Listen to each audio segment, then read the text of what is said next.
Con alegría a todos ustedes, hermanas y hermanos, les saludo, deseando como siempre que la gracia de nuestro Señor Jesucristo esté en sus vidas y también en la de sus familias. Vamos a iniciar una serie de reflexiones en torno a la vida de Job y que la encontramos en el libro que lleva su mismo nombre. Vamos a ver cómo la vida de este hombre estaba desarrollándose en los primeros momentos, cómo se transforma por la desgracia y finalmente cómo esa vida es restaurada. Y quiero partir con el primer tema: Job, un hombre íntegro. Hoy en día, nosotros como sociedad sufrimos de la crisis de integridad. Y el problema de las personas no es que haya una falta de valores. Los valores están, porque se van adquiriendo principalmente a través de la familia, luego en la experiencia de la vida en la sociedad se van adquiriendo otros. La experiencia de adquirir valores en la escuela, la experiencia de adquirir valores en la iglesia, de adquirir valores en todas aquellas artes, ciencias, cultura que buscan el crecimiento y el desarrollo del ser humano. Sin duda, los valores están presentes. Pero el problema está que una cosa es tener valores que predicamos y lo otro es si realmente vivimos en torno a esos valores. El problema es que cuesta trabajo vivir y actuar en base a los valores. ¿Por qué es tan difícil? Porque nos encontramos, por una parte, que los valores tienen que pasar por encima de nuestra percepción egocéntrica. Nosotros siempre vamos a estar pensando en nuestra comodidad, vamos a estar pensando en nuestra vida, en nuestros derechos, en nuestros privilegios, y es increíble, los valores tienen que estar por sobre lo que yo centro en mi propia vida, que tienen que ver mis intereses y también tienen que ver mis aspiraciones y tiene que ver con todo mi ser.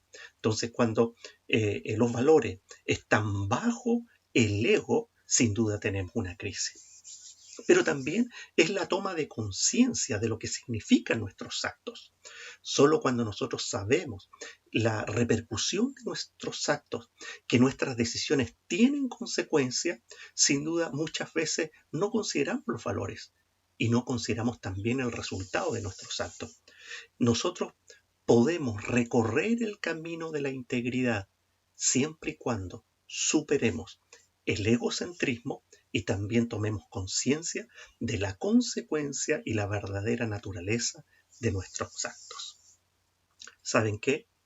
Sin duda, nosotros podemos estar caminando en la vida de la integridad, pero es increíble que asoman tentaciones y asoman cosas en el camino que la colocan en jaque y nos complican. Estoy hablando, por ejemplo, del dinero. Sin duda, hoy en día la sobrevalorización del dinero es extremo y de todo lo material. Es increíble que personas con valores, personas con integridad, cuando se ven sin duda en un entorno donde el dinero les llega, esta bendición de un gran recurso, confunden el concepto de que el dinero es un medio, es una herramienta para la vida y no un fin en sí mismo. Claro, si se sobreevalúa el recurso material, el dinero, sin duda esto nos va a traer una crisis valórica y finalmente de integridad, porque nuestros actos pueden ser modificados. ¿Saben? El tener más dinero no es un buen indicador de que somos personas mejores, pero nuestra sociedad tiende a valorarlo de esa forma. Vamos a la exposición bíblica y quiero trabajar en esta mañana la reflexión de Job en capítulo 1, versículos del 1 al 5 solamente. Y quiero ir por parte. Primero voy a leer el versículo número 1 y 2, que dice lo siguiente: En la región de Uz había un hombre recto e intachable, que temía a Dios y vivía apartado del mal. Este hombre se llamaba Job. Nos encontramos que el texto nos sitúa en la región de Uz, y esto es al sur de Israel, y que nos decía que había un hombre que se llamaba Job. Sin duda, todo el trabajo de los historiadores bíblicos, tenemos entendido de que Job pertenece a la época de los patriarcas y sería contemporáneo con Jacob, alrededor de 1800 años antes de Cristo. Y se nos habla de que este hombre tiene una característica muy particular, y está hablando de su carácter. Y es un hombre recto e intachable. Lo primero que se dice de Job, de todo lo que va a contar de su historia, está hablando de su vida. Y cuando hablamos de que es un hombre recto e intachable, estamos hablando de su integridad como persona. Y en referencia a esta integridad, resalta lo recto. ¿Qué es lo recto? ¿Cómo lo vamos entendiendo? Una persona moralmente justa. Sabe discernir lo bueno, lo malo, y busca actuar con justicia.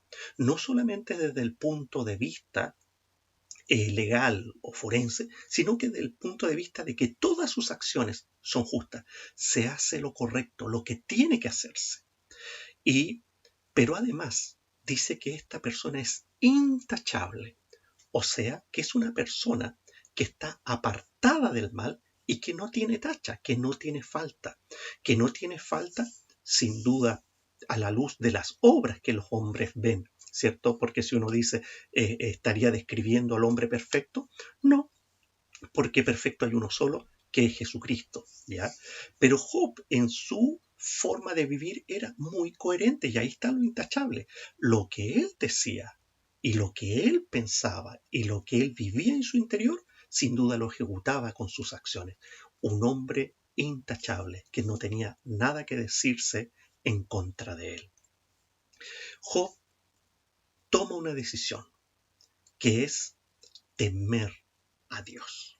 Y aquí hay algo que es clave, porque la integridad de Job está basada en el temor de Dios.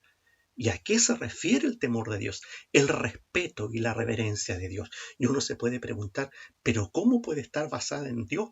¿Qué sabe él de Dios? Si la ley no estaba entregada todavía, y nos encontramos a su vez con una realidad donde lo único que Job podía conocer de Dios era lo que se había dado, por una parte, por la transmisión oral. ¿Quiénes conocieron a Dios? Adán y Eva. Y luego viene una tradición oral que se va transmitiendo de generación en generación para dar a conocer quién es Dios. Sin duda, él recibe una gran herencia a través de la transmisión oral, cultural, pero también se da en la propia vivencia, porque quien busca a Dios lo encuentra, pero también es buscar a Dios a través de sus obras y conocerle. Y estoy hablando de la creación. Quien ve la creación con los ojos de la grandeza y la belleza que es, ve a Dios. Entonces Job, en su propia experiencia personal de buscarle, encuentra a Dios, y también de lo que fue enseñado por sus antepasados. Por lo tanto, su integridad está basada en el Señor, y no en su concepto de vida, y no en su propia percepción de las cosas. Este respeto y reverencia a Dios lo llevan a Job a tomar una decisión. Decide vivir apartado del mal. Una decisión personal. Y esto es lo que a él lo caracteriza. Esta relación que es: yo vivo con mi Dios, decía Job, y me aparto del mal. Este hombre es íntegro por la gracia de Dios. Pero uno puede hacerse la pregunta, bueno, seamos honestos, ¿quién en el mundo es íntegro? No voy a comenzar a mencionar ningún personaje, pero sin duda todos nosotros decimos, hay falta. Y si nos miramos a nosotros mismos y en la profundidad de nuestro ser también decimos, tenemos falta. Entonces uno puede decir, la integridad es una utopía. No, no es una utopía. Porque ¿saben qué? Existió una persona íntegra en nuestro medio como humanidad. Existió una persona llamada Jesús de Nazaret, que es una persona íntegra y que nos mostró la verdadera integridad. Una vida llena de valores, una vida llena de virtudes, y que él entendió la honestidad, entendió la integridad como la honestidad de la vida. Su honestidad de su corazón honesto con Dios, de su corazón honesto de buscar a Dios, de un corazón que buscaba siempre la verdad, pero a su vez el adherirse a un patrón de buenas obras. ¿Y cuál es la adhesión que Jesús tiene? La adhesión que tiene es la ley. Jesús tomó la ley que fue enseñada por su madre, fue enseñada en la sinagoga, lo que otros, sus maestros, le enseñaron a él sobre la ley. Y él aprendió a amar a Dios y sin duda seguir sus caminos y guardar los mandamientos que la ley decía. Él propuso en su corazón hacer cumplir la ley. Y Jesús nunca falló. Él es el ejemplo perfecto de un hombre íntegro. ¿Por qué? Porque nosotros vemos, por ejemplo, en una de sus experiencias de la vida, después de haber sido bautizado, va al desierto, ayuna por 40 días. Y al finalizar el ayuno, se encuentra con una gran tentación. Satanás se le presenta y le ofrece bienes materiales, le ofrece fama y le ofrece poder, y Jesús no cede. Pero es muy interesante porque su integridad de Jesús no falló, permaneció fiel a sus principios y estuvo dispuesto a cumplir la voluntad de Dios. ¿Cómo lo hizo Jesús? Enfrentándolo con la misma palabra. Porque, por ejemplo, cuando Satanás le tienta y le dice que las piedras las convierta en pan, porque Jesús tenía mucha hambre en ese minuto, Jesús dice, no, porque no solo de pan el hombre vivirá, sino de toda palabra que sale de la boca de Dios. Entonces vemos un hombre íntegro dispuesto a cumplir lo que es la voluntad de Dios. ¿Y la integridad en qué consiste? En no pecar. Para el caso de Jesús, es la persona que nunca pecó. ¿Qué nos dice Hebreos 14:15? Que él no cometió pecado. En eso hablamos de la integridad. Pero uno dice, pero es que uno tiene un debe. Sí, por supuesto, pero nosotros encontramos la integridad que Cristo nos da a través de su persona. Nosotros tenemos la integridad en la medida que vamos siguiendo los pasos de Jesús. Y la perfección consiste en no equivocarse. La perfección consiste en que nosotros buscamos hacer la voluntad de Dios. Un segundo punto, en la vida de Job. Y en la vida de Job se dice, según el texto bíblico, tenía 7 hijos y 3 hijas. Era dueño de 7.000 ovejas, 3.000 camellos, 500 yuntas de bueyes, 500 asnas, y su servidumbre era muy numerosa. Entre todos los habitantes del oriente, era el personaje de mayor renombre. Sin duda tenía una linda familia, una descendencia, hijos e hijas. Y a su vez nos encontramos que él era una persona muy próspera. En la historia bíblica del Antiguo Testamento, la riqueza no se medía como nosotros la tenemos hoy en día, porque tenemos un sistema totalmente diferente. Hay un sistema financiero, un sistema basado en la bolsa, en el dinero, en las monedas, que es muy diferente. La riqueza se medía en torno a lo que la persona poseía y que tenía que ver con los animales, ¿cierto? La cantidad de ovejas, de camellos, de bueyes, de asnos y de todo lo que él poseía. Y en la historia de Israel lo que quiero decir es que consistía en ganado, pero también a su vez se medía en un peso de oro, de plata, de ropa fina, ¿ya? Y la forma en que esta riqueza se iba desarrollando era entre la compra y la venta, pero a través de un trueque o por un determinado, como decía, peso de oro. Era un hombre que tenía muchas posesiones, pero fíjense, su integridad no fue corrompida. Era un hombre rico. Era un hombre que podía tener su confianza en sus bienes. Era un hombre que además uno puede decir, tiene un buen pasar, tiene una vida cómoda. Job, su integridad lo destaca por sobre las riquezas. ¿Saben? En torno a las riquezas, Jesús se plantea de la siguiente forma.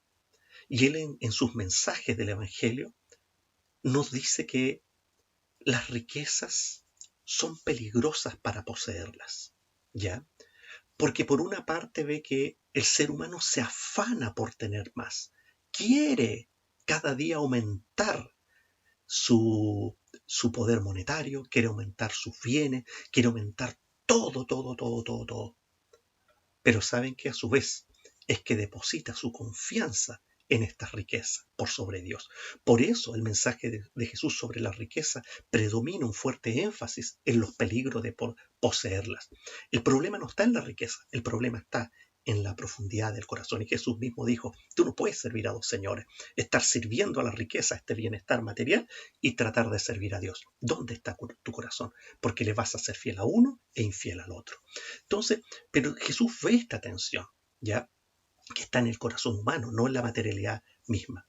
¿Saben? Jesús diciendo esta gran verdad, nosotros nos encontramos que el dinero, y bueno, y se agrega también el elemento de la fama en Job, porque era muy conocido en el Oriente, el dinero y la fama son tentaciones difíciles de controlar como ser humano. Miren, la sociedad moderna confunde la esencia de los bienes materiales. Insisten en que el dinero es básicamente un fin en sí mismo y no lo ven como una herramienta, no lo ven como un medio, no lo ven como una bendición para poder alcanzar otras cosas. Superación humana, generosidad, cooperación y poder tenerlo como un medio para crecimiento personal, familiar, comunitario y también de la sociedad. No, lo ven como un bien en sí mismo para encontrar qué cosa, la satisfacción y a su vez la seguridad. Qué complejo es confundir los medios, la herramienta, con el fin en sí mismo. Esta confusión que la gente tiene sobreevalúa lo material. Ese es el problema, porque pierden el camino y cuando hay una sobrevaloración, ¿dónde se pierde el camino? En el poder, la avaricia, la arrogancia. ¿Saben? Hasta las personas más humildes y sencillas en la vida cambian cuando sin duda su realidad económica prospera. No estoy diciendo todo, pero en general es increíble cómo la actitud frente a la vida cambia. Hay arrogancia, hay soberbia, menosprecio sobre otros, se creen superiores y el ego, sin duda, sobresale. Se creen mejores y piensan que, que ellos han alcanzado gran crecimiento humano. Esta confusión hace que la gente, sin duda, pierda el sentido de las cosas, el sentido del material, inclusive el mismo sentido de la vida. Claro, porque ven en el tema del dinero este sentido, porque ven que en lo material van a encontrar lujo, van a encontrar comodidades, van a encontrar estabilidad, van a encontrar confianza, pueden comprar lo que quieran, inclusive piensan que pueden comprar dignidad. El dinero definitivamente cambia a las personas y la fama también. Miren, en mi propia experiencia de vida he visto tanta gente cambiar porque su situación mejora. Me acuerdo en mis periodos de universidad conocer a muchos hombres y mujeres de fe que sin duda no cuestiono su fe a Dios y su amor a Dios en aquella época. Pero es increíble que cuando terminaron la universidad, ellos lograron alcanzar el sueño de su vida de tener un título profesional y salir al mundo del trabajo, donde su condición cambió totalmente. Es increíble que se olvidaron de todo.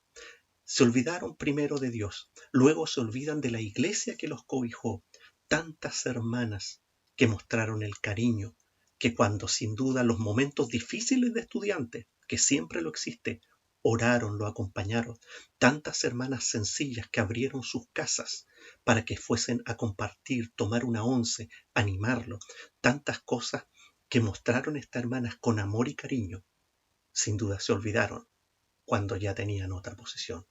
¿Cuántas veces me tocó ver que estudiantes que lograron ser profesionales y el día de la titulación se avergonzaban de la condición humilde de sus padres? Y son padres que se esforzaron, padres que lo dieron todo para que sus hijos avanzaran y sentían vergüenza de sus padres. ¡Qué terrible! ¿Cuánto de ellos, sin duda, pensaron que lo lograron todo por su propio esfuerzo? ¡Qué error más grande! Uno alcanza en la vida éxito primero porque Dios está con uno, porque la bendición de Dios se derramó colocándonos dones, talentos, colocándonos oportunidades, pero también el esfuerzo sacrificado de nuestros padres, de nuestras familias, que lo dieron todo sin esperar nada a cambio. Nosotros no logramos subir un peldaño en la vida por nuestro propio esfuerzo. Es porque Dios, nuestros padres, nuestras familias, colocaron sus hombros y sus espaldas para que nosotros pudiésemos dar un paso para seguir más arriba. ¿Saben? En esta realidad me acuerdo de una experiencia muy triste. Con los años me encontré con un amigo cristiano y que conversamos este tema de nuestro amor y servicio a Dios en la universidad. Y era un hombre que se había alejado de la fe, se había alejado de Dios, se había alejado de la iglesia, por consecuencia. Y me decía, mira Pablo, lo que estamos hablando era un sueño de juventud, pero la vida es diferente. Para él fue un sueño de juventud, para mí no, porque lo que Dios me dio el día que se presentó a mi vida, lo que el Señor me entregó por su gracia, su amor, cuando me mostró la cruz de Cristo y su infinita misericordia y perdón, y toda la bendición de haber sido declarado hijo de Él, para mí no es una ilusión ni una ideología de juventud. Es mi vida, porque es mi Dios que me ha transformado. Lo sigo creyendo y lo sigo sosteniendo. Creo en Dios, he creído en Dios, a pesar que la ciencia me ha dicho que no, a pesar que la sociedad me ha dicho que no, a pesar que el mundo me ha dicho que no. Pero quiero decir con las palabras de Job, que más adelante voy a predicar sobre eso, yo sé que mi Redentor vive. Bueno, el dinero, la fama, corrompen. Pero ¿qué nos indica el texto bíblico? Que Job no fue corrompido, fue bendecido y siendo una persona íntegra. Sus días eran muy buenos. Pero vemos otro aspecto de la vida de Job y que es muy interesante, que es la espiritualidad de Job como padre. La espiritualidad de Job, miren lo que dice el texto. Sus hijos acostumbraban turnarse para celebrar banquetes en sus respectivas casas e invitaban a sus 3 hermanas a comer y beber con ellos. Una vez terminado el ciclo de los banquetes, Job se aseguraba de que sus hijos se purificaran. Muy de mañana ofrecía un holocausto por cada uno de ellos, pues pensaba, tal vez mis hijos hayan pecado y maldecido en su corazón a Dios. Para Job, esta era una costumbre cotidiana. Miren los hijos de Job. Hacían fiesta, hacían banquete. ¿Con la plata de quién? Del papá. Miren qué fácil hacer banquete con las bendiciones y la riqueza de los papás. Y el tema no era un banquete, era un banquete por cada uno. Si estamos hablando de un hombre que era rico, ellos elegían el mejor cordero, elegían los mejores vinos, elegían las mejores comidas. Era un tremendo banquete, no hablamos de una comida, no hablamos de algo para servirse en forma sencilla, está hablando de un banquete, uno por uno. Pero qué hermoso ver lo que pasa en la vida de la familia de Job. Los hermanos, los 7 hermanos, invitaban a sus hermanas. Mire, Miren cómo puedo ver esta unidad familiar. Y yo creo que no hay cosa más linda. Ya no quiero cuestionar a los hijos de Job que ellos hacían la fiesta con los recursos del papá. No quiero, digamos, detenerme en eso. Pero fíjense qué hermoso es que ellos se invitaban como hermanos y tenían ciclos de compañerismo. Qué lindo en el tema de la bendición y cómo se consideraban unos a otros y cómo compartían. Miren qué hermoso. Porque ahí, ¿qué es lo que refleja? Vemos una familia unida. ¿Y por qué está unida? Porque el Padre convoca a la unidad. Vemos una familia que si está dispuesto a celebrar banquetes, porque hay gozo, hay alegría, porque vemos que a pesar que sin duda tienen que haber tenido sus diferencias, sus conflictos, como toda familia en el mundo, no se hacen resaltar esos conflictos, sino que ellos celebran permanentemente. Miren, y no hay cosa más linda que estar reunido en familia. Hoy en día lo echamos de menos. No es lo mismo compartir a través de los medios, ¿cierto? A través de Internet. No es lo mismo. No es lo mismo servir una cena en la casa de un hermano y el otro al otro lado del mundo, en otro lugar, compartiendo también un pan a través de Internet. No. Lo presencial es lo presencial. Nos damos cuenta de que aquí compartiendo con gran alegría. Pero fíjense la espiritualidad de Job, que cumple funciones sacerdotales dentro de su familia. ¿Sí? Función sacerdotal, porque él dice, una vez que terminaba este ciclo de banquetes, es que lo hacían regularmente, Job se aseguraba de que sus hijos se purificaran. ¿Y por qué? Porque él pensaba, quizás alguno de mis hijos haya pecado y maldecido a Dios en su corazón. Ni siquiera verbalmente, en su corazón. Estaba preocupado por la espiritualidad de sus hijos. Era importante para que los hijos fueran purificados y fueran perdonados por Dios y caminaran en los caminos de Dios. Y él ofrecía, cada vez que terminaban estos banquetes, ofrecía holocaustos, sacrificios a Dios, ¿ya? Y para él era su costumbre. Y ofrecía un holocausto por cada uno de sus hijos. O sea, por nombre de cada uno. Y era específico. Miren qué interesante, porque nos damos cuenta de que en su rol de sacerdote, él velaba no solamente por el bien material y también porque sus hijos pudiesen disfrutar de sus bienes, de lo que él había adquirido, porque si los hijos hacían fiestas, porque sin duda Job lo permitía, pero Job también se preocupaba de la espiritualidad. O sea, en otras palabras, vemos a un hombre que está preocupado por la integralidad de sus hijos, por su bien material, que podríamos decir su bien de salud, su bien física, su bien psíquico, aun el texto no lo dice, pero podríamos englobar en toda esta realidad y a su vez en su espiritualidad, en el ser pleno. ¿Dónde está la clave? Porque Job basaba su relación en Dios. Ahí está la clave. Por eso él cumplía esta función sacerdotal, porque él veía que tenía que interceder por sus hijos. ¿Saben? En esta realidad nosotros nos encontramos que el gran sumo sacerdote, como muy bien nos plantea el libro de Hebreo, capítulo 2, capítulo 4, el gran sumo sacerdote que sin duda intercede por todos nosotros es Jesús.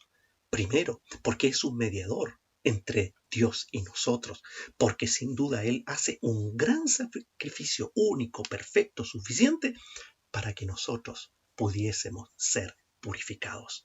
Él intercede para que nosotros primero seamos parte de la familia y luego vivamos como familia permanentemente. Jesús, a igual, sin duda, como el caso de Job, él que es lo que busca nuestra purificación permanente. El caso de Jesús es un solo sacrificio suficiente para todos, que presta a se aplica a nuestra vida para que podamos ser purificados y poder también tener una, eh, una relación con Dios donde el pecado esté superado por la cruz y la sangre de Cristo. Pero también el mismo sumo sacerdote de Jesús es santo, apartado para cumplir un servicio en beneficio de nosotros. Demos gracias a Dios por este servicio. Miren, ¿Qué podemos aprender de esto? Los que somos padres, las que son madres, ¿cumplimos roles sacerdotales con nuestros hijos e hijas? ¿Oramos? Porque en eso se transformaría el día de hoy el holocausto, en las oraciones que hacemos por nuestros hijos. Orar, Señor, perdónalos. Señor, ayúdales. Señor, bendíceles. Señor, guárdalos. Señor, muéstrales el camino. Padre, muéstrales tu verdad. Es un llamado. El ejemplo de Job, sin duda, a la luz de Cristo para nosotros, es un llamado a cumplir un rol sacerdotal, de estar orando por nuestros hijos y de estar permanentemente inclinado nuestro corazón a que ellos puedan encontrar a Dios. Miren qué interesante la vida de Job. Como un hombre íntegro, intachable, recto delante de Dios, es prosperado, no se corrompe por esa prosperidad, sino que en humildad busca la espiritualidad, no solamente para él, sino para Dios. ¿Saben? Frente a esta crisis de integridad que estamos viviendo, ¿ya? Nosotros estamos llamados a ser consecuentes con nuestra fe, siguiendo el modelo de Cristo. Si decimos que somos hombres y mujeres de fe, vivamos de acuerdo a la fe y siguiendo el modelo de Cristo. ¿Saben? Primero está la integridad, buscar a Dios en rectitud, buscar a Dios donde queremos ser intachables, donde queremos vivir sus mandamientos. Y no solamente que lo tengamos como concepto, como principios, como valores, sino que incorporarlo a nuestra vida. ¿Siguiendo qué? El modelo de Jesús. Ahí está la clave, ¿cierto? Ahí tenemos el patrón, digamos, a seguir. ¿Saben? Creo que nada de lo material, ni el éxito, ni la fama, nos haga sucumbir ante la relación de Dios. Dios, sin duda, a nosotros nos ha dado más de lo que merecemos. Algunos han prosperado enormemente con sus bienes, pero que esa prosperidad no te haga sucumbir a lo que Dios tiene preparado para ti. ¿Saben? En esta crisis de integridad estamos llamados nosotros a no ceder a la tentación, y también a que nosotros podamos vivir de acuerdo a lo que Dios quiere. La gracia de Dios está sobre nosotros y eso es lo importante, es derramado sobre nosotros, sobre nosotros que somos hijos, hijas, para cultivar una espiritualidad en Cristo. Y esta espiritualidad, una relación con Él, una comunión permanente con Él, donde Cristo tiene un lugar importante en nuestras vidas. Y saben, y que es lo hermoso, no está basado en nuestra fuerza, porque está la ayuda del Espíritu Santo, que ahí está, que nos anima, nos apoya constantemente y nos hace crecer. ¿Saben? Creo que es tan importante reconocer esto, porque con nuestras fuerzas no podemos solos. La integridad podemos vivirla solamente con la gracia de Dios, la ayuda del Espíritu Santo, el modelo de Cristo en nuestras vidas y la bendición de Dios sobre nosotros. ¿Saben? Dios está con nosotros. Dios quiere bendecirnos y nos ha bendecido de muchas maneras y creo que tenemos que aprender a valorar eso. Tenemos un gran llamado a ser coherente con nuestra fe, hombres y mujeres que vivimos en la integridad del Evangelio. Hermanos y hermanas, que lo que hemos reflexionado hoy esté en nuestros corazones durante esta semana y que podamos tomar una decisión de poder seguir a Cristo de acuerdo a lo que Él nos pidió y que nada nos haga desviarnos del camino de bendición. El Señor está con todos nosotros. Que tengan una linda semana en Cristo nuestro Salvador. Amén.